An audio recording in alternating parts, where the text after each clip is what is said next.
Honestly, this might be a top 10 panel in the entire series for me. Hello, how's it going everyone? We have another great chapter of One Piece this week. But before we begin, make sure to like the video and subscribe to my channel. Now without further ado, let's get right into it. First, of course, we have the cover story, where we see that as expected, from the previous chapter's cover story, Yamato swoops in for the save and takes out Who's Who with a single Thunder Bagua. So I guess now we can definitely expect Ulti and Page 1 to become her followers and side with the Wano Samurai during the final war. And I think that a lot of people would probably be really happy about that, since from what I have seen, those two are definitely the most popular members of the Tobiropo. Now let's move on to the main chapter. We start off this week's chapter with the kids from the Walrus School calling for help from their teachers because there's a massive snake attacking them in the schoolyard, and they seem to believe that it's Jormungandr, the world serpent from Norse mythology. The children run away from the snake and into the school, while a teacher holds back the snake.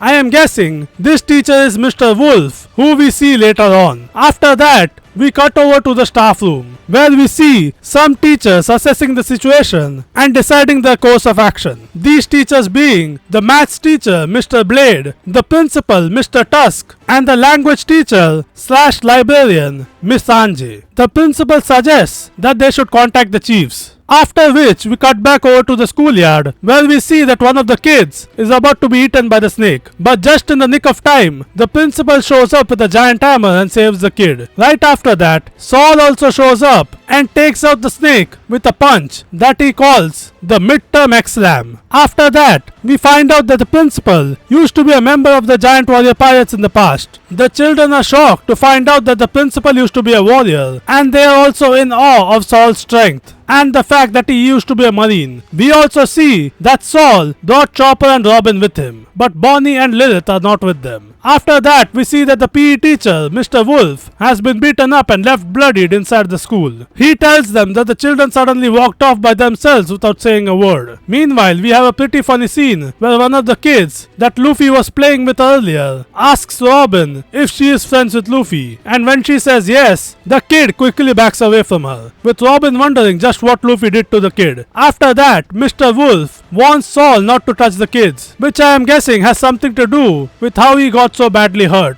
And it might also have something to do with what Gunko did to that castle guard in an earlier chapter. Or maybe it has something to do with whatever Sommer's powers are, since we haven't seen what he is capable of. After that, Saul goes outside the school and asks the kids if they saw where the other kids went. They point over to them walking away in the distance while mentioning that they appeared to be sleepwalking and won't wake up. After which, Principal Tusk orders for them to sound the horn in order to alert everyone else on the island of what's going on here. This could also be a reference to the Horn of Ragnarok, the Galahorn, which in Norse mythology signals the beginning of the end of the world of gods and men. Saul retorts to Tusk that it might be overkill to sound the alarm in this situation, but then Tusk tells him that something is off and tells him to look at the forest. Meanwhile, Mr. Blade blows the horn, and then we see that the forest is crawling with more giant monsters, like the snake from earlier. The principal remarks that no one would be able to call sounding the alarm overkill after seeing the situation in the forest. After that, Anjay calls out to the principal and points out that the children are all passing out one after another and are not waking up. They are all extremely shocked and confused by the situation. Chopper then tells Saul to put him down so that he can examine the children. Saul tells him to do just that, and then he also says that they need to grab the other kids that are walking off and bring them to safety. After that, we cut over to the underworld, where we see that Loki is finally talking and tells the people there that they are foolish if they think that just one sea stone shackle would be able to hold him back. Here we also get a good perspective of just how much bigger boss Loki is compared to the average giant, with him being more than double the size of Hyrudin. Loki tells them that if they care about keeping Elbaf safe, then they should remove the last shackle, and also tells them that even in his current state, he is still far from helpless. Luffy and Sanji are taken aback by Loki's attitude, after which Loki shows off his power by hitting the treasure tree Adam behind him and making lightning strike from the skies, which confirms my speculation from the last chapter about Loki's powers. The lightning strike causes the forest around it to go up in flames, Chief Yarul and the other giants in the nearby village notice the fire and decide to put it out. So I guess they won't be going to the school anytime soon. I should also point out that I mistakenly said that Loki's weapon was a sword in the last chapter, but it's clearly a hammer. Moving on, we now cut back over to the Walrus school, where we see that Anje apparently recognizes all the monsters in the forest. She mentions that earlier in the day, the children were talking about what they think is the scariest thing in the world and were drawing them. And these monsters are clearly the same as their drawings. And one of the kids mentioned that thinking about things like this would give her nightmares. Anje then states that the current situation is basically the children's nightmare world. And then we get to see a panoramic view of all the monsters that the children imagined, like the interpretations of Loki and Nika, as well as Fenrir and Jormungandr, and a bunch of other stuff. Also, I would like to point out that hilariously one of the kids mentioned his mother as the scariest thing earlier, and apparently he or she actually drew her as well. I guess this should be good for all the people that wanted Big Mom to show up in Elbaf. Well, here you go. After that, we cut over to the God's Knights looking on from a distance, and we also get a confirmation that this whole nightmare thing seems to have been done using Killingham's powers, and he states that his powers will stop once the children get to the ship. We also see that Summers is sitting on a chair, so I am assuming he is the highest ranking out of the people here and is now in charge of this operation, with Shamrock seemingly having already returned to Marijoa. Summers also asks Gunko about what scares her the most, and she says Nika, and that's how the chapter ends. And apparently there will be a break next week. All in all, this was a great chapter of One Piece, where we got some interesting developments with some glimpses into what Loki and Killingham are capable of, as well as what is, in my opinion, one of the best panels we have gotten in the entire series. We also found out at the end that Gunko's greatest fear is apparently Nika, so I am really looking forward to why that is the case. And I am also looking forward to how the people on Elbaf will deal with this current situation, and also whether or not the Knights will succeed in their plan and manage to take the children of Elbaf as hostages. So I guess I will see you when the next chapter comes out. Once again, make sure to like the video and subscribe to my channel. Bye bye.